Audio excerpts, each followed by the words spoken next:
73 shot 4 take 1 action. ফুলে যদি এতই কাঁটা গোলাপটা তুই তুললি কেন?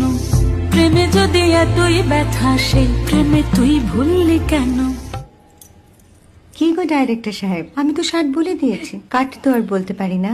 এবার তুমি কাটটা বলো। Got it. Excellent shot, excellent.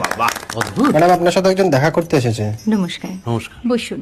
আপনার জন্য আমি চেক বইটা নিয়ে এসেছি ম্যাডাম। কি যেন নাম আপনার ডিরেক্টর সাহেব? পিনাকি মুখোটি। মুখুটি বাবু, আমি ভুতুরিয়া বাবুর কাছ থেকে পরে চেক নিয়ে নেব। আচ্ছা। আগে আপনার বাঁধানো বইটা দিন, দেখি, পড়ি, ভাবি। হ্যাঁ, না মানে সেটা এখনো ঠিক তৈরি হয়নি। ও, তাহলে সেটা আগে ঠিক করুন ভাই, তারপর চেক টেক হবে। কিছু যদি মনে না করেন ম্যাডাম, আপনার হাতে আরে এটা তো কুমারীর চরিত্র, ওই আংটিটা। ওই যে বললাম ভাইটি, আগে আপনার বইটি রেডি করে আনুন। ও হ্যাঁ, আপনি বোধহয় জানেন না যে মায়া কুমারী তার আংটি কখনোই খোলে না। সে কুমারীর পাটেও খোলে না, বেধবার পাটেও